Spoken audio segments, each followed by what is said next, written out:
Artists have attempted for centuries to capture the essence of death, and for good reason. It's enrapturing, mortifying. The finality of it all sows fear in the hearts of great men. In every culture, death represents finality, an end to earthly existence, and thus an end to earthly responsibility. If you stop to think about it, the end of life brings about a relevant, albeit somewhat selfish, moral question. What's the point in being a good person if we all ultimately end up dead? Why is it sensible to try to improve ourselves and the world if we are all ultimately dust in the wind, returned to the earth, as William Cullen Bryant claims in his poetry?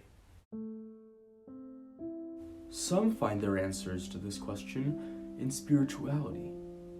Followers of Hinduism believe one's social station in rebirth depends on the karmic energy they accrue in their current life.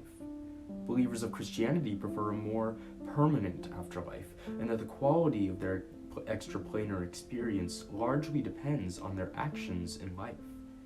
In religion, we find selfish reasons to seek self-improvement.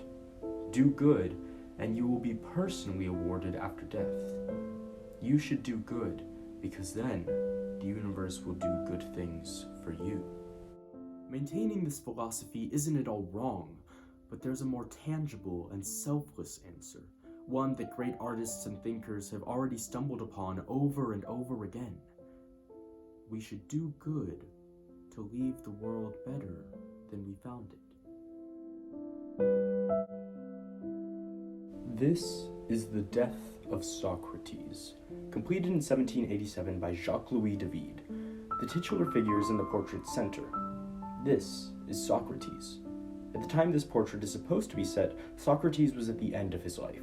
He likely didn't have this physique or this strong, stoic expression in his eyes, but David painted him that way intentionally. For David, Socrates was a symbol of commitment to an abstract ideal, even in the face of death. This was the ethical message David sought to offer the French 2 years before the French Revolution, when he unveiled his painting at the Paris Salon. In one of his most famous dialogues, Socrates' student Plato described how Socrates could have escaped into exile, but instead, he chose to die, taking the opportunity to teach his final lesson. That death is not to be feared, but to be embraced as an apotheosis of the soul. This is the very same lesson that David attempted to share with the French on the eve of revolution as they sought to drive out tyrannies and secure a better future for their nation. And this is the very same lesson that Maurice sought to teach Mitch by describing his experiences and his analysis of timeless issues. Perhaps these lessons are not novel, and perhaps they're even a bit artistically and literarily trite, but they're important lessons as evidenced by their endurance. The fact that for centuries people have reiterated the need to make the world a better place speaks to a legacy humanity is meant to uphold, a responsibility to improve not only ourselves, but our world and the people around us.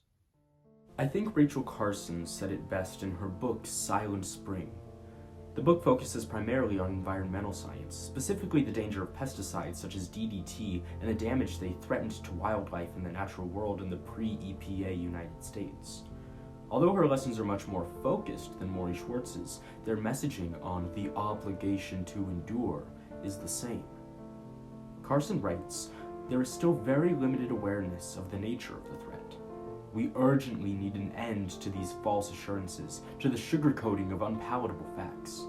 The public must decide whether it wishes to continue on the present road, and it can do so only when in full possession of the facts.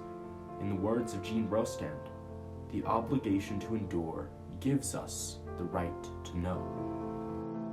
Carson offers a call to action that we should all heed.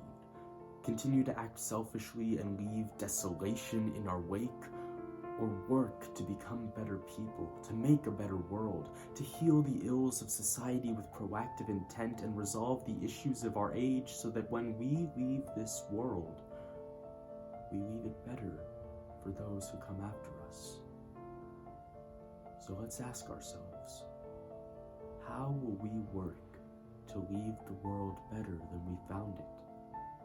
What change, however small, can improve not only your life, but that of those around you? Why is it important to be a good person?